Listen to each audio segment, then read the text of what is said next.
আচ্ছা ভাই, আল্লাহ হাফেজ।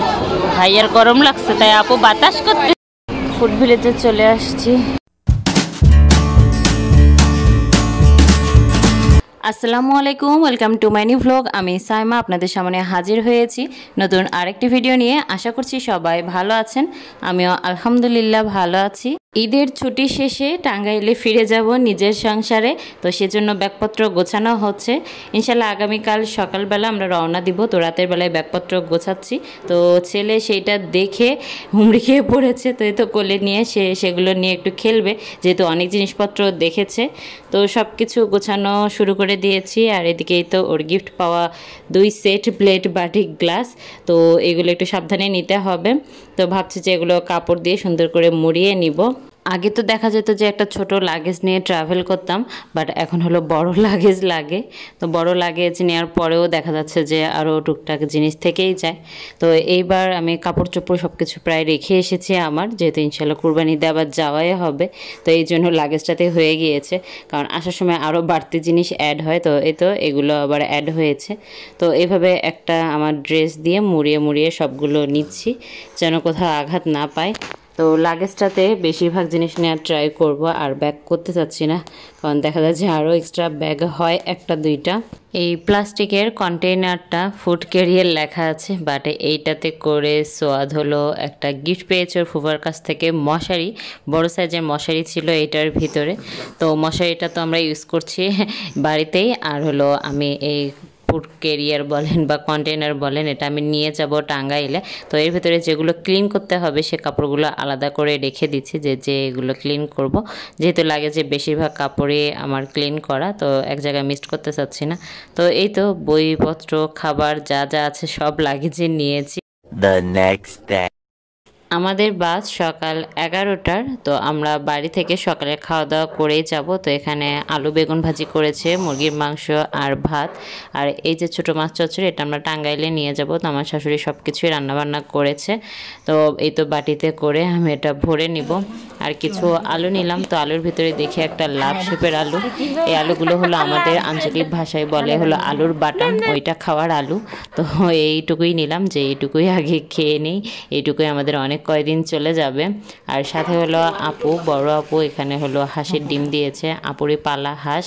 তো সেই হাঁসের ডিম আপু জড়ো করে রেখে দিয়েছিল, তো সেটা এখন নিব। তো ডিমগুলোর সাইজ দেখছিলাম, যে কিছু কিছু সাইজ আছে একদম বিউটি ব্লেন্ডারের মতো, আর কিছু আবার সবুজ। তো যেহেতু ডিম ভেঙে যাওয়ার চান্স থাকে, তো এইভাবে চাল দিয়ে নিচ্ছি। তো একটা বাটিতে নিচে একটু চাল দিয়েছি, মাঝখানে আবার ডিম, আর উপরে আর একটু চাল দিয়ে এইভাবে করে নিব।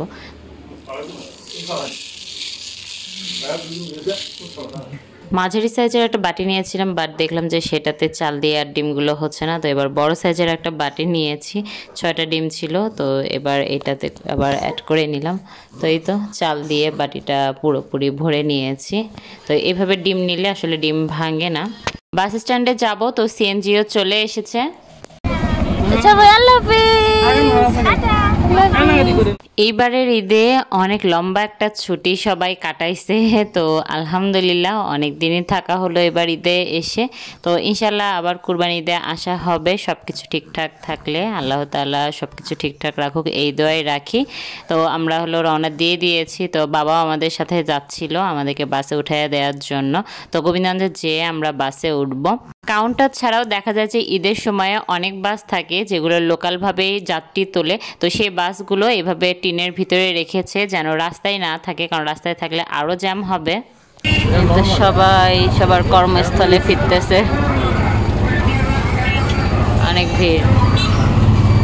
আমরা কাউন্টারে চলে আসছি, এবার শ্যামলীতে টিকিট পাইছি, অন্য বাসে টিকিট হয়নি। এই যে ট্রাকে করে করে মানুষ যাচ্ছে, কি একটা অবস্থা। বাসের জন্য ওয়েট করতে করতে ক্ষুধা লেগে গেছে, তো একটু খাচ্ছি। ভাইয়ার গরম লাগছে তাই আপু বাতাস করতেছি।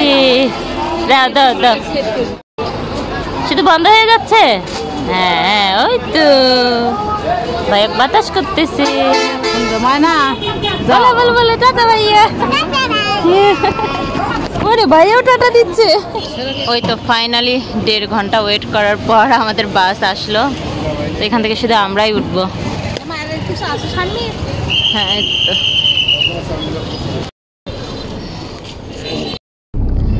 বাসে উঠে পড়লাম আল্লাহ তাআলার নাম নিয়ে। তো শ্যামলীতে আগে যাতায়াত করা হয় নাই, বিয়ের অনেক আগে একবার গেছিলাম, ওইবারে অভিজ্ঞতা তেমন একটা ভালো ছিল না। তো দেখা যাক এবার কি হয়। পুরো বাস ভর্তি মানুষ আর রাস্তায় জ্যাম আছে একটু।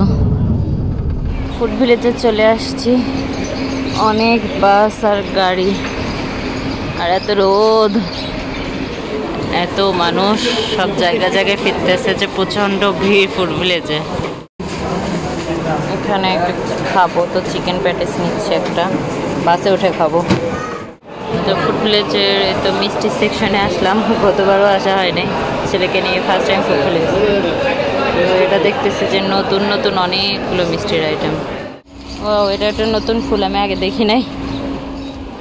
কি যে ফুলের গাছের নাম, সুন্দর ফুল। আর এই যে সূর্যমুখীর গাছ অনেক, সূর্যমুখীর সিজন মনে হয় এখন। এখানেও সূর্যমুখী, ওই সাইডে সব সারি করে সূর্যমুখী। আমাদের প্রায় সময় শেষ। ওয়াও, এখানে হলো কবুতর, পাখি, পুরা খাঁচার ভিতরে কবুতর আর পাখি ভরা, সে কিচিরমিচির শব্দ পাচ্ছি। সবাই বাসে উঠতেছে, যাত্রা বিরতি শেষ। বাসের সার্ভিস জঘন্য ছিল, এসি বাস ছিল, বাট এসির কোনো ঠান্ডা বাতাসই আমরা পাচ্ছিলাম না, সবাই গরমে ঘামছিলাম। সবাই কমপ্লেন করছিল কিন্তু কোনো কাজ হচ্ছিল না। আবার কোনো কোনো সিটে দেখা যাচ্ছিল এসির যে উপরের অংশটা সেটা খুলে পড়ে গেছে। আর প্রত্যেকটা এসি বাসে দেখা যায় যে পানি বিস্কিট কিছু একটা দেয়, তো সবাই বলছিল অন্তত পানিটা দিতে, তারা সেটাও দেয় নাই। এই তো ব্যাগপত্র নিয়ে নামলাম রাবনা বাইপাস। এখন আমরা চিন্তা করতেছি রিক্সা নিব না অটো নিব। আলহামদুলিল্লাহ আমরা ভালোভাবে রিচ করলাম, বাসায় চলে এসেছি। এই তো রুমে চলে আসলাম। গরম, তবে যে বাইরে একটু বাতাস দেখতেছি। এখন অনেক কাজ, ঘর বাড়ি সব গোছাইতে হবে। গাছগুলোর অবস্থা খুবই বাজে, আল্লাহ এগুলো কেমন, পাতা তো একদম মারা যাওয়ার মতো হয়ে গেছে। অনেকদিন হলো যে পানি পায় নাই। এই যে বেলকনিতে পা দিছি, পায়ের সাপ বসে গেছে। এখন ব্যাগপত্র রেডি করি। পানি যেহেতু দেয় না, এই যে পানি কিনতে হয়েছিল, ছোট বোতলে করে আনছিলাম, ওটা দিয়ে হয় নাই। আর এখানে এই যে খাবার আছে, তো এই যে এই 2 ব্যাগে খাবার, এগুলো এখন বের করতেছি।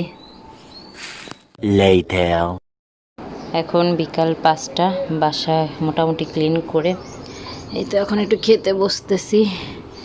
না আর শরীর চলতেছে না, ছেলেকে ঘুম দিয়ে তারপরে খেতে বসলাম। আমার হাজব্যান্ড এসে কিছুক্ষণ পরে অফিসে চলে গেছে। তো বিসমিল্লাহ বলে খাই। আর আজকের ভিডিওটা এখানেই শেষ করি। এই তো সন্ধ্যা হবে কিছুক্ষণ পর, তবে বাতাস আছে ভালো। তো আজকের ভিডিওটা এই পর্যন্ত, সবাই ভালো থাকবেন, আল্লাহ হাফেজ।